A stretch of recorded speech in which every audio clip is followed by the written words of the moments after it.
Welcome back friend to on my YouTube channel. तो friends, आज हम बात करने वाले हैं जीकेएस के कुछ इंपॉर्टेंट क्वेश्चंस के बारे में जो अपने आप में बहुत ही इंपॉर्टेंट हैं और ये एग्जाम पॉइंट ऑफ व्यू से भी इम्पॉर्टेंट है और इससे रिलेटेड सवाल भी एग्जाम्स में पूछे जाते हैं। तो चलिए बिना टाइम गवाए हम सवालों को देखते हैं। तो फ्रेंड, जो हमारा सबसे पहला सवाल है वो है, भारत में प्रतियोगिता परीक्षा की शुरुआत किस अधिनियम द्वारा की गई थी। जी हाँ, प्रतियोगिता परीक्षा की शुरुआत किस अधिनियम द्वारा की गई थी, इसकी बात की गई है। तो इसका जो राइट आंसर है वो है ऑप्शन डी, 1853 का चार्टर अधिनियम। जी हाँ, 1853 के चार्टर अधिनियम के तहत प्रतियोगिता परीक्षा की शुरुआत की गई थी। चलिए नेक्स्ट क्वेश्चन पे चलते हैं। तो फ्रेंड, जो हमारा अगला प्रश्न है वो है, 1773 में स्थापित सुप्रीम कोर्ट के प्रथम न्यायाधीश कौन थे। जी हाँ, 1773 में स्थापित सुप्रीम कोर्ट के प्रथम न्यायाधीश कौन थे। तो फ्रेंड्स, इसके जो राइट आंसर है वो है ऑप्शन ए, एलिजा एम्पे। जी हाँ, एलिजा एम्पे जो थे वो सुप्रीम कोर्ट के सबसे पहले न्यायाधीश थे। चलिए नेक्स्ट क्वेश्चन पे चलते हैं। तो फ्रेंड्स, जो हमारा अगला प्रश्न है वो है, निम्नलिखित में से किस अधिनियम को रेगुलेटिंग एक्ट के नाम से जाना जाता है।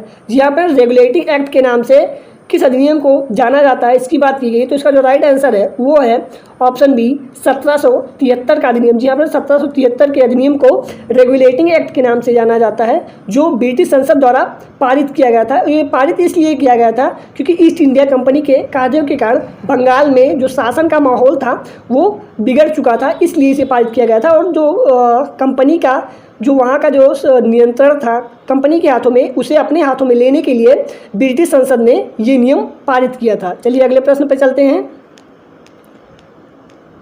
तो फ्रेंड्स, जो हमारा अगला सवाल है वो है, भारतीयों को बजट पर बहस करने का अधिकार किस अधिनियम द्वारा प्रदान किया गया। तो फ्रेंड्स, का जो राइट आंसर है वो है ऑप्शन ए, 1892। जी हाँ फ्रेंड्स, 1892 का जो अधिनियम था उसके तहत भारतीयों को बजट पर बहस करने का अधिकार दिया गया। चलिए नेक्स्ट क्वेश्चन पे चलते हैं।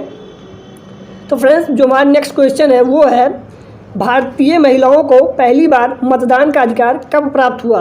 जी हाँ फ्रेंड्स, भारतीय महिलाओं को पहली बार मतदान का अधिकार कब प्राप्त हुआ, इसकी बात की गई है। तो जो इसका राइट आंसर है वो है ऑप्शन बी, भारत शासन अधिनियम 1919। जी हाँ फ्रेंड्स, जो भारत शासन अधिनियम 1919 था उसके तहत भारतीय महिलाओं को पहली बार मतदान का अधिकार मिला। और फ्रेंड्स, जो सबसे पहली बार मतदान का अधिकार मिला था वो चेन्नई और मुंबई की महिलाओं को मिला था, सबसे पहली बार मतदान का अधिकार। चलिए नेक्स्ट क्वेश्चन पे चलते हैं। नेक्स्ट क्वेश्चन है हमारा, मार्ले मिंटो सुधार। जी हाँ, मार्ले मिंटो सुधार किस वर्ष में पारित किया गया। तो फ्रेंड्स, इसका जो राइट आंसर है वो है ऑप्शन बी, 1909 में। जी हाँ, जो मार्ले मिंटो सुधार है वो 1909 में पारित किया गया और इसे भारत परिषद अधिनियम के नाम से भी जाना जाता है। जो मार्ले मिंटो सुधार था वो चुनाव से रिलेटेड, जी हाँ, चुनाव प्रणाली जो होती है उससे रिलेटेड सुधार इसमें किए गए थे। चलिए नेक्स्ट क्वेश्चन पे चलते हैं। तो फ्रेंड्स, जो हमारा अगला प्रश्न है वो है, भारत की संविधान सभा के अस्थायी अध्यक्ष कौन थे। यहाँ पर यहाँ अस्थायी अध्यक्ष की बात की गई है। तो जो इसका राइट आंसर है वो है ऑप्शन ए, सच्चिदानंद सिन्हा। जी यहाँ पर सच्चिदानंद सिन्हा जो थे वो भारतीय संविधान सभा के अस्थायी अध्यक्ष थे। चलिए नेक्स्ट क्वेश्चन पे चलते हैं। तो फ्रेंड्स, जो हमारा अगला प्रश्न है वो है, भारतीय संविधान के अस्थायी अध्यक्ष कौन थे। जी यहाँ अस्थायी अध्यक्ष की बात की गई है। तो जो इसका राइट आंसर है वो है option B, doctor Rajendra Prasad. जी यहाँ पर डॉक्टर राजेंद्र प्रसाद जो थे वो भारतीय संविधान सभा के अस्थायी अध्यक्ष थे। चलिए नेक्स्ट क्वेश्चन पे चलते हैं। तो फ्रेंड, जो हमारा अगला प्रश्न है वो है,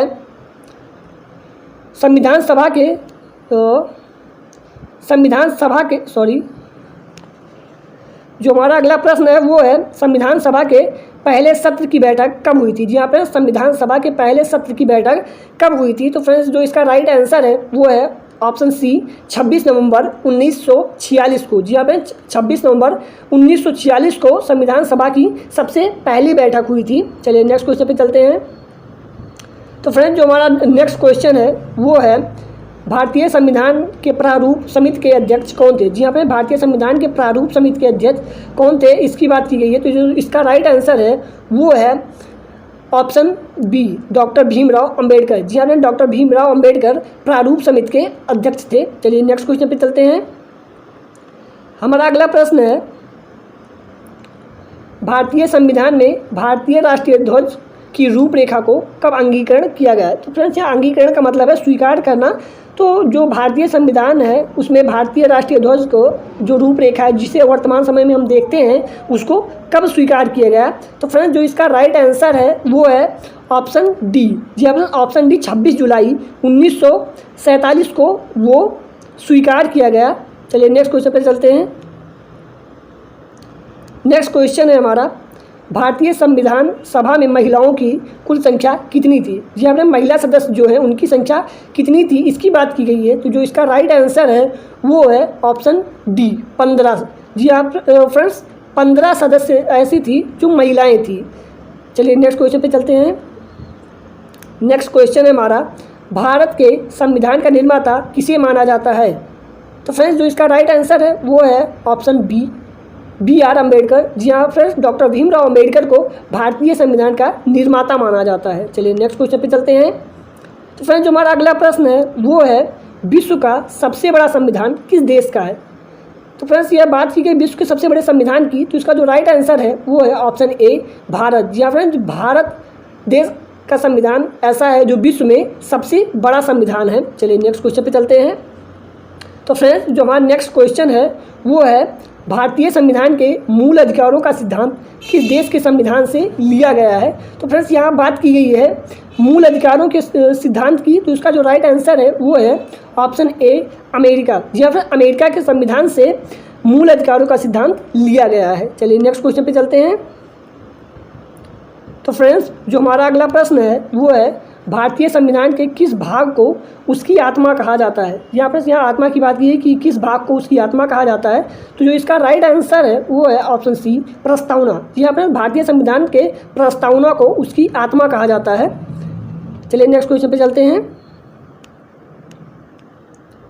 तो फ्रेंड्स जो हमारा नेक्स्ट क्वेश्चन है वो है, ऑस्ट्रेलिया के संविधान से भारतीय संविधान में कौन सा तत्व शामिल किया गया? यहाँ पर बात ये है कि ऑस्ट्रेलिया के संविधान से भारतीय संविधान में कौन सा तत्व शामिल किया गया है। तो जो इसका राइट आंसर है वो है ऑप्शन सी समवर्ती सूची। जहाँ पर समवर्ती सूची को भारतीय संविधान सभा में ऑस्ट्रेलिया के संविधान से शामिल किया गया है। चलिए नेक्स्ट क्वेश्चन पे चलते हैं। जो हमारा नेक्स्ट क्वेश्चन है वो है, भारतीय संविधान पर सबसे अधिक प्रभाव किस स्रोत का पड़ा है? तो फ्रेंड्स जो इसका राइट आंसर है वो है भारत सरकार का अधिनियम 1935। यहाँ पर भारत सरकार अधिनियम जो 1935 है उसका सबसे बड़ा प्रभाव जो है वो भारतीय संविधान पर पड़ा है, जिसमें राज्य सरकार की शक्तियाँ और केंद्र सरकार की शक्तियों को अलग किया गया और राष्ट्रपति से रिलेटेड बहुत से अधिकार थे जिन्हें उसमें क्या है जो भारत सरकार अधिनियम आया था 1935 का उसमें वर्णन किया गया और बहुत से कानून 1935 में आए भारत सरकार के अधिनियम में बनाए गए थे। तो इसलिए जो है भारत सरकार का ये अधिनियम सबसे ज़्यादा संविधान पर प्रभाव डालता है। चलिए नेक्स्ट क्वेश्चन पे चलते हैं।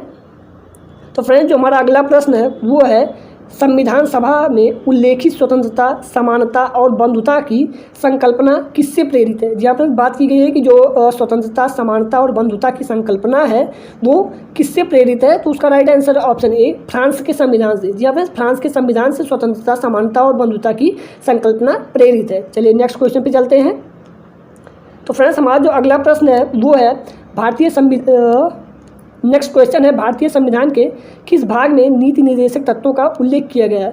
जी यहाँ पर बात की गई कि नीति निर्देशक जो तत्व हैं उनका उल्लेख किस भाग में किया गया है? तो इसका जो राइट आंसर है वो है ऑप्शन बी चतुर्थ भाग में। जी यहाँ पर चौथे भाग में भारतीय संविधान के जो नीति निर्देशक तत्व हैं उनका उल्लेख किया गया है। तो फ्रेंड जो भारतीय संविधान है वो कुल 22 भागों में विभक्त है, जिसमें 395 या फिर 395 अनुच्छेद और 12 अनुसूचियां शामिल हैं। तो फ्रेंड्स अगर आपको ये वीडियो पसंद आई हो तो प्लीज़ वीडियो को लाइक कर दीजिएगा और कम से कम अपने 3 दोस्तों के पास तो शेयर ज़रूर कीजिएगा। और अगर आप किसी स्टडी रिलेटेड ग्रुप से जुड़े हों तो प्लीज़ आप इस वीडियो को उसमें शेयर ज़रूर कीजिएगा ताकि और भी लोगों को इस वीडियो का लाभ मिल सके। तो फ्रेंड्स जितना ज़्यादा हो सके प्लीज़ आप इस वीडियो को शेयर ज़रूर कीजिएगा।